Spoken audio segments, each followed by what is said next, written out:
Hello, it's Cold, and today we'll be talking about how Yelan is faring 1 week after her release. Mainly the community perspective on her gameplay, and so on, yeah? Alright, so, a little bit of spoiler alert. If you haven't done the main story quests of this patch, you should do it. It is probably the best story quest that Genshin has ever released so far. There's a decent amount of content, great amount of lore and storytelling here. Maybe a little bit too long on the dialogue, but I think some of the dialogues are pretty crucial, it's pretty important, so I would rate the current story quest the best one ever made in Genshin so far, right? I hope they keep improving on it because it is amazing. In the lore story quest, I think the best part of the story quest is at the end, where when Xiao was trying to sacrifice himself for everyone, Yelan reaches out and tries to stop Xiao from doing it, yeah?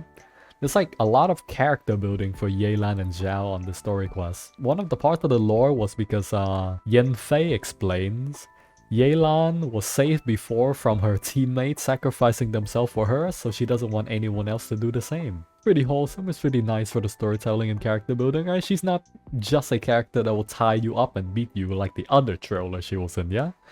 As for Yelan gameplay, the good points and the bad points, yeah? I think the good point of the Yelan gameplay is this ability is very fun to play around with. When you are dashing with Yelan, you don't consume stamina, so you can dash, it burns your stamina, and then you run with your elemental skill, and during this animation, you slowly recover stamina. So for long marathon runs, she is extremely good to do this. And the main reason why I prefer Yelan sprinting over Xiao sprinting is usually with these kind of movement abilities, so Ayaka dash, Xiao roll, Mona roll, and in Yelan's run, right? Whenever there's like a little blockage on the floor, you seem to not be able to run through it. And sometimes it will not. It's really inconsistent, I don't know why. Or maybe that's just like something got her toe, but yeah. As for more damagey wise, I think the best comparison is Yelan is constantly being compared with Xingqiu, right? So I think the final verdict that a lot of theory crafters and a lot of players have come to find out that if you're looking for sheer damage, sheer hydro application, and more reactions or more damage overall, Xingqiu is better in terms of doing more damage than Yelan. But Yelan isn't too far behind. The main reason I prefer Yelan over Xingqiu, aside from her various other assets and storytelling, is mainly because the mobility, right? It's nice to have mobility. Maybe it doesn't matter too much in the Abyss, because you're mostly grouping all your enemies anyway. But generally, this feels more fun to play. Just being able to run around the map. Meanwhile, it's a mobility ability that also does damage. So it works in a similar way of how Kazuha E works. It gives you mobility and it does damage. I feel like these kind of abilities, they try to make it so that the damage isn't too high because it has another factor in it, yeah? But we all know how that ended with Kazuha. For my Yelan build, I'm still running the exact same thing. I'm just running energy recharge on the sands and HP percentage on the circlet, because the refinement 1 of the aqua bow gives me enough crit damage so I can run even more energy recharge on Yelan, yeah? I've heard that you can run a lot lower energy recharge on Yelan if you run her with like double hydro, Yelan Xingqiu, or Yelan with Raiden, right? But you probably can run low ER on anyone that's running with Raiden anyway, so recently I've been trying to like wail less and just go for like bare minimum, either Constellation 0 or like Constellation 2 in the case of Yelan, right? I wanted to try getting Constellation 2 because her Constellation 2 Exquisite Throw will fire an additional arrow, and I thought this additional arrow might help because of how fast Xingqiu with Constellation hits, right? Right, so for Xingqiu's Constellation, I think it's like every third swing you hit 5 times, right? So that third swing, I don't recall without Constellation how much does it hit. But with Constellation hits 2, 3, and then 5. And that 5 swing of the blade applies a lot more hydro. Which is why I thought this Constellation might help Yelan apply more hydro, which it kind of does, but nowhere to the extent, right? Which if you're looking for pure damage, then Xingqiu will outdamage Yelan in a lot of cases. His elemental skill ability gives you 29% damage reduction at level 12, maybe 30% at level 13. You take damage with the sword, one of the sword explodes, and it heals you for 6% of Xingqiu HP, right? However, you also gain 20% of Xingqiu's hydro damage bonus as additional damage reduction. And you see the last line there. So Xingqiu gives you roughly like 40 to 50 damage reduction as long as his E and Q is up. That's kind of stupid if you think about it, right? That's how a lot of teams seem to live a lot longer or survive much longer with Xingqiu on their team, even though he only provides minimal healing. Yes.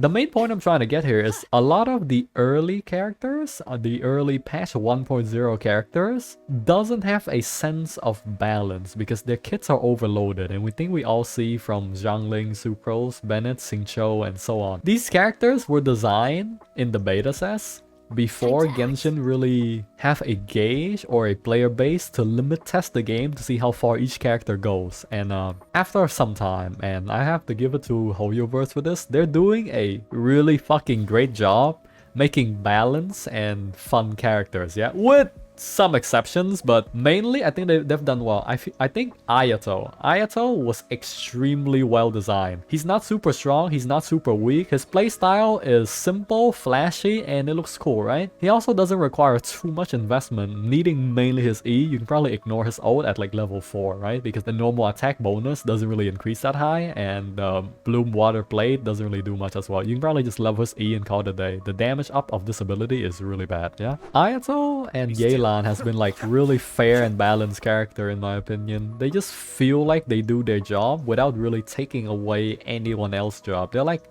alternatives that aren't necessarily the best option, but they always work, yeah? For a gacha game, it's very easy to get to the point where every new character is stronger than the previous one, and HoYoverse has been doing a really good job keeping the power level scale intact, I'd say. Mainly, it's the 1.0, the older patch characters that are super OP, and the newer patch character just feels balanced and fair to play. For Yelan's Constellation, since I was talking about the Constellation, Constellation 1 allows her to get 1 more charge of her elemental skill, which does help with her energy situation a lot, and C2 allows her to fire extra arrows. C4 allows you to increase max HP of your allies. So Constellation 4, for every enemy hit by your elemental skill, the string ability where you run really fast, you buff your teammates by 10% HP for 25 seconds at a maximum of 40%. This is a lot of stats. This can potentially help Wu-Tao, Zhongli, Toma and such, right? And the Abyss generally have more than one enemy. I know recently they've added a lot of boss floors. In a 1v1 scenario, this Constellation gives you 10% HP, right? And I don't think it is worth it. It's like free stats, but I wouldn't go this far for Yelan's Constellation. It's the same with Ayato Constellation 2, right? So every time Ayato's E hits an opponent, he gains a stack up to 4 stack. This Constellation increases the stack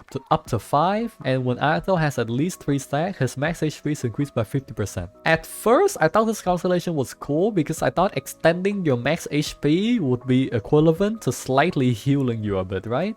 I thought that would make a really cool fighter, bruiser archetype vibe for Ayato, because Ayato is literally called the Pillar of Fortitude during his trailer and his announcement, but he really feels flimsy and squishy, right? So at least I thought this Constellation was about to make him like the tanky fighter, bruiser, Pillar of Fortitude he's supposed to be, right? However, there's 2 things. This increasing max HP doesn't act like a pseudo heal, because when your HP is increased with this Constellation, after the buff expires, your current health stays the same. So for example, if Ayato has 10,000 HP and he gets this buff and he goes up to 20,000 HP, and in the buff state he takes 2,000 damage, he's now at 18,000 HP.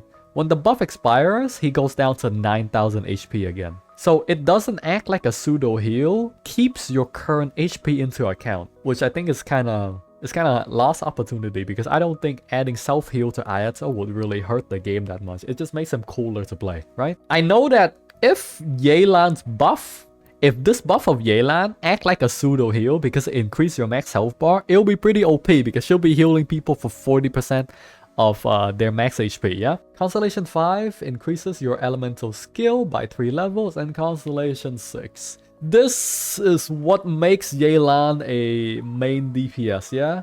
After casting Elemental Burst, her next 5 normal attack will be boosted. That scales with 20% of her max HP. And you only have to do normal attack, not charge attack to proc it. And these special hits does 56% more damage than the normal barb damage, which means she'll have 5 normal attacks that does 30% of her max HP as damage and can crit. Usually Yelan is around 30k to 40k max HP, right? Depending on the amount of energy recharge she's building. For me, I have around 34,000 max HP, so let's say 11,000, 12,000 damage, right? For 30% of my max health bar, yeah? And those can crit, and it hurts. I'm not sure if you guys seen any C6 Yelan showcase. I don't personally own a C6 Yelan, but I've seen a couple of showcases where she kind of destroys everything. I feel like this constellation of Yelan is pretty similar to this of Kazuha, which makes Kazuha be able to build 4 elemental mastery and still chunk quite a lot of damage, yeah? And I feel like Yelan is roughly similar, yeah? Yelan of course does damage, however this constellation just allows her to do even more damage, yeah? For Yelan's role in a team, I'm pretty sure it's quite simple to see, yeah? She uses her E once or twice depending on the constellation you have, fire a charge attack here and there because of the breakthrough barb. You gain the breakthrough barb every 5 seconds not in combat, or there's a 34% chance to reset your cooldown of breakthrough barb whenever an enemy is damaged by your elemental skill, which is your E. Her playstyle really feels like the assassin type, right? She fires a charge shot from afar, use the E to group them up, and then use your ult and then swap to the teammate to finish the job. She's like this scout, right? The scout assassin-ish character, which vibe-wise, the vibe and the gameplay-wise, I think it's amazing. I like character who has like a distinct, well, even though it's not too useful, it doesn't matter too much in gameplay. I feel like it's better for characters to have distinct playstyles. So Yelan feels like a scout, an assassin type character, a recon character that fires her charge shot, the enhanced charge shot, and then rush through the enemy, yeah? And then she uses her skill to land supportive capability to let her team finish the job, because she's already done her scouting, right? Her first move, yeah? Vibe and playstyle wise, I think it's absolutely amazing. I think it's really cool that characters have this, which is one of the reasons why I like Sarah so much, right? She plays like a tactical range buffer, but Genshin doesn't really have a lot of focus on co-op content, so Sarah doesn't really shine there. Plus Bennett outshines her, yeah? How I think the design went is that they gave her the charge shot and they gave her the E because it's really cool and fun to play with. It's something little bit new, little bit different, right? But they knew that a purely assassin based playstyle doesn't really work in Genshin, so they added her elemental burst in there, which raises her usability by a lot, I'd say. And well, thankfully, for the longest time, I'm proud to say, or I'm glad to say, we have a character that purely scales off HP, with the exception of her normal attack, right? But her charge attack scales with HP, you know what I mean. It fully scales with HP, her E scales with HP, her ult scales only with HP, her enhanced charge shot scales with HP, right? Which is most of her damage anyways, right? Even Zhongli doesn't scale with HP, he scales with attack in damage, right? This passive, Zhongli's passive, is what allows him to scale with HP. So, I'm glad to see MiHoYo finally taking initiative and finally trying full HP scaling characters like this. So I'm assuming they'll try even more in the future, right? I hope they do like full defense, full elemental mastery, full energy recharge even. That would be a lot better for the game. Because for the longest time, everyone has been hunting the same artifact set. We've all been hunting for just stuff like attack, crit damage, crit rate, yeah? And we have a lot of other pieces we can use elsewhere. So having characters that scale with different stats will make everyone's journey and experience different, right? You may have like a lot of artifacts on defense, a lot of artifacts on HP, so on and so forth, right? Due to the fact that she is a Hydro character, she naturally works in a lot of teams. I dare say she works pretty well on maybe a freeze team even. Just about the sheer application, yeah, of the Hydro as well. If there's any team comp that you can play Xingqiu in, you can play Yelan in. You can play her on freeze team, you can play her on Electro team. Usually for team comp building, I guess I would just add like any of the element I've mentioned before, and maybe an Anemo for like grouping and damage reduction, and that'll be it, right? Just the pure nature of being a Hydro character give Yelan a lot of possibilities. So for the discussion that has been going online for the longest time, people were debating between pulling Yelan or pulling Xiao, yeah? It's likely, or it's easily will be the case that there will be a stronger DPS in the future, because that is Xiao's job, right? His job is just to do damage, nothing more, nothing less. He does good and respectable amount of damage. He's pretty strong, I'd say. But Yelan has better longevity. She's a Hydra support character that can fit into virtually any team. So she's a lot better for versatility for your account. You can use her anywhere and you can use her for a very long time. Anyways, I think that'll be the end for this little Yelan's video. Mainly her, well, I'm not biased, right? So, let's just say. Anyways, that'll be the end for this Yelan's video. That's all my thoughts of Yelan and as well as others' thought after a week of her release, right? I hope you all have a good day. I'll see you next time. Bye bye.